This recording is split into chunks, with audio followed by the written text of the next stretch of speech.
Muy buenos días, mi nombre es Luis Hernán Carrillo Vargas y les voy a hablar un poquito sobre algunos términos o conceptos que vemos sobre la gutapercha que leemos en los libros o en algunos artículos y que normalmente no viene muy bien explicado, muy bien desarrollado o que llega a ser un poquito confuso.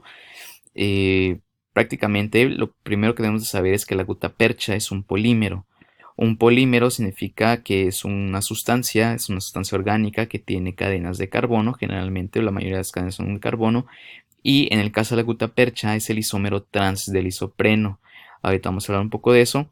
La gutapercha, pues como ustedes saben, ya tiene muchísimos años utilizándose como materia de obturación endodóntico por sus propiedades que más adelante vamos a ver. Hablando de los isómeros, hablamos que los isómeros son moléculas que tienen prácticamente los mismos átomos, las mismas moléculas, únicamente que están arregladas o que están en diferentes posiciones. Por ejemplo, si hay un isómero trans que es la gutapercha, pues debe haber un isómero cis, y en este caso es el caucho. Si ustedes se fijan, aquí tenemos la estructura molecular y que aquí tenemos un carbono con doble enlace y con otro carbono, aquí tenemos otro carbono, doble enlace carbono y aquí hay un otro carbono, doble enlace carbono. Y prácticamente el isómero cis se refiere a que las moléculas, en este caso este carbono hidrógeno, doble hidrógeno y este carbono hidrógeno, se encuentran del mismo lado del doble enlace, y el isómero trans significa que esas dos moléculas se encuentran en diferente lado con respecto al doble enlace de los carbonos. Les repito, aquí se encuentra en el mismo lado y aquí se encuentran en lados opuestos. Y esa ligera variación en la configuración les da diferentes propiedades. A pesar de ser el mismo compuesto o la misma molécula, les da diferentes propiedades. Si ustedes se fijan, el isómero cis o la forma cis está un poquito más desordenada. Los átomos o las moléculas están un poquito más desordenadas y por lo tanto eso le da más libertad de movimiento. Y por eso el caucho es un poquito más elástico. Sin embargo, en la gutapercha, si ustedes se fijan, se encuentra un poquito más lineal, más ordenadito, y por lo tanto la gutapercha es más dura y un poquito más quebradiza y menos elástica que el caucho. Si hablamos, por ejemplo, de la estructura cristalina o la fase cristalina de la gutapercha, estaríamos hablando entonces de cómo se ordenan las moléculas o cómo se ordenan los átomos en ese material. Una estructura cristalina significa que se encuentra completamente ordenada sus átomos o moléculas. Si ustedes se fijan aquí, parece como si fuera un cubo. Y lo contrario a la estructura cristalina es una estructura amorfa. La estructura amorfa significa que esos átomos o moléculas se encuentran de forma desordenada y por lo tanto pues tienen un poquito más de libertad de movimiento. En el caso de la gutapercha se considera que esta es un polímero semicristalino, es decir, el 60% de sus moléculas se encuentran bien ordenadas y el otro 40% se encuentran desordenadas. Si queremos colocarlo en una imagen, sería más o menos como de esta forma, donde la región cristalina o la fase cristalina serían estas líneas que se encuentran totalmente paralelas, están un poquito más ordenadas, y la región amorfa son estas líneas que se encuentran en desorden, ¿no? Que parecen como un garabato. Prácticamente es un ejemplo de cómo se vería la gutapercha, cómo se verían sus átomos ordenados. Y hablando de cristalinidad, pues en 1942 este autor, Boone, descubre que la gutapercha se encuentra en dos diferentes formas cristalinas, las cuales se denominó como la forma alfa y la forma beta. Probablemente por ahí hayan escuchado de estas dos formas.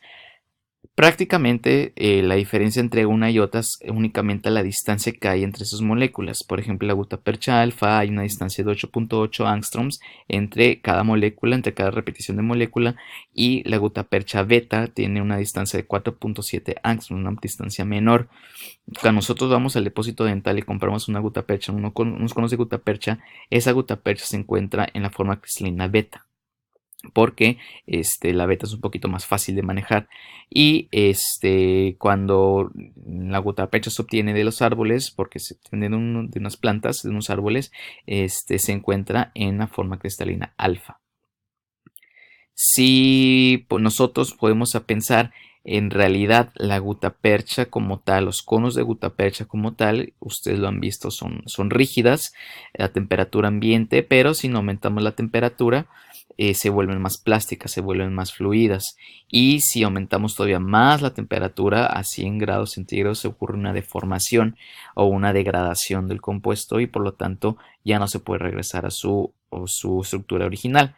Eh, También tenemos de tener cuidado que la gutapercha con el tiempo o con el almacenamiento se vuelve quebradiza y pierde elasticidad.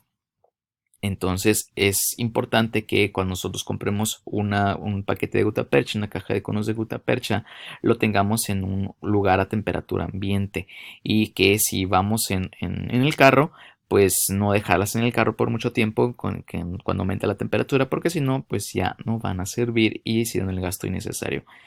Y también algunos autores mencionan que las gutaperchas, los conos de gutapercha tienen actividad antibacteriana. ¿Por qué?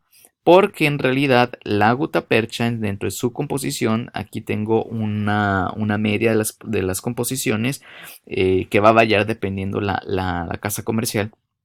En realidad, les digo, los conos de gutapercha tienen aproximadamente un 70% de óxido de zinc y en realidad un 20% es de gutapercha. Entonces en realidad no son conos de gutapercha. Bueno, yo diría, bueno, entonces son conos de óxido de zinc. Pero bueno, son conos de su composición así viene marcada y otros componentes como por ejemplo la cera. Un 2% o sulfato de bario el 8% para darle una radiopacidad y que se pueda observar en las radiografías. Y les digo que entre cada casa comercial podrán manejar diferentes variaciones en estas composiciones y por lo tanto le va a dar variaciones en la fragilidad, en la rigidez o en la resistencia e incluso en la radiopacidad. Las gutaperchas, si nosotros aumentamos la temperatura, como les había mencionado, sufren un cambio estructural. Y en este caso, ese cambio estructural a nosotros nos funciona o nos sirve para el tratamiento de conductos, ya que al momento de que se calienta la gutapercha se expande ligeramente, y lo cual eso nos permite fluir a través de los confines del sistema de conductos y obturar esos ramificaciones. Aquí tenemos un estudio en donde ellos utilizaron una tipo de análisis por DCC, calorimetría diferencial de barrido, en donde prácticamente es una máquina donde tiene una cámara donde ustedes colocan su material. En este caso colocaron cuadritos de gutapercha. La máquina adentro de esa cámara aumenta la temperatura, que en este caso fueron de 25 grados centígrados a 100 grados centígrados, y lo que detecta esa máquina es si el material absorbe o emite calor, y esos cambios es de absorbe o emite calor, los detecta, y cuando hay esos cambios significa que hay un cambio en la estructura del componente o del material. En este caso, por ejemplo, hicieron dos corridas, es decir, calentaron dos veces la misma gutapercha. En la primera corrida, como vemos aquí donde dice DS Run 1, encontraron dos picos, es decir, que hubo dos cambios en la estructura molecular o en la estructura cristalina de la gutapercha. Como ustedes saben, les había mencionado, pues hay una estructura cristalina beta y una alfa. Los conos de gutapercha se encuentran en beta, pero al momento de aumentar la temperatura en este pico número 1, significa que cambió de beta a alfa. Y si se aumenta la temperatura, cambia de alfa a amorfa. Entonces, en este punto es donde ya la gutapercha se vuelve más fluida todavía, ya no puede ser maleable, y al momento de que dejaron enfriar la gutapercha, la misma gutapercha, y la volvieron a calentar, se dieron cuenta que ya no hay un segundo pico y únicamente hay un solo pico. ¿Qué quiere decir esto? Significa que la gutapercha, al momento que nosotros la calentamos demasiado y se enfría, ya no regresa a ser una gutapercha en fase cristalina beta, sino una gutapercha en fase cristalina alfa. Y por lo tanto, debemos de tenerlo en consideración, porque puede sufrir ciertos cambios o ya no se comporta de la misma manera que la gutapercha en fase cristalina beta. ¿Qué diferencias hay? Se podrán preguntar. Pues bueno, la alfa es más frágil que la beta a temperatura ambiente, pero cuando la calentamos se vuelve más pegajosa, se vuelve adhesiva o se vuelve fluida. Y en cambio la gutapercha en fase cristalina beta a temperatura ambiente es estable y es flexible, es un poquito más fácil de manipular y cuando la calentamos se vuelve poco adhesiva y poco fluida. Es por eso que aprovechamos las propiedades de cada una de ellas al momento de si está en frío o si está en caliente. Y por último, es importante también saber que la gutapercha al momento de enfriarse se encoge. En este estudio también ellos colocaron las gutaperchas, aumentaron la temperatura, llegaron a una temperatura de 75 grados centígrados, usaron gutapercha que estaba diseñada exclusivamente para backfill, gutapercha que estaba diseñada para calentarse y hacer técnicas de obturación termoplásticas. Y al momento de que llegaron a 75 grados centígrados las dejaron enfriar y a partir de eso midieron el porcentaje de encogimiento. Si ustedes se fijan aquí hay tres diferentes tipos de gutaperchas. Estos son diferentes sistemas de gutapercha. La verde tardó un poquito más para llegar a temperatura ambiente. Este cubo significa que el momento en que la gutapercha llegó a temperatura ambiente. En el eje de las X está el tiempo en segundos y en el eje de la Y se encuentra el porcentaje de encogimiento. Entonces, la verde que les comentaba tardó prácticamente 100 segundos en regresar a la temperatura ambiente. Sin embargo, tuvo mayor porcentaje de encogimiento. Si se fijan, prácticamente llegó al 2% y conforme fue pasando el tiempo, hasta los 600 segundos se fue encogiendo aún más la gutapercha. En el caso, por ejemplo, del sistema VIL o del sistema Optura, primero el VIL, tardó menos tiempo en enfriarse, tardó menos tiempo en llegar a la temperatura ambiente y por lo tanto se encogió menos. Prácticamente llegó hasta un 1% de encogimiento hasta los 600 segundos y el Optura tardó un poquito más en llegar a temperatura ambiente y también tuvo un poquito más de encogimiento. Entonces, si ustedes se fijan, pudiéramos suponer que si la gutapercha tarda más en enfriarse, se encoge más. Y pues eso no nos conviene para nuestra técnica de obturación porque si se encoge, pues puede producir microfiltraciones o puede producir espacios, más bien puede producir espacios que puede favorecer a las filtraciones y eso es lo que no queremos porque queremos una obturación que sea lo más bonita posible, se me fue el nombre, pero una obturación que sea lo mejor posible, que se adecue a las paredes del sistema de conductos. Y en este caso, no, esta no. Las conclusiones de este estudio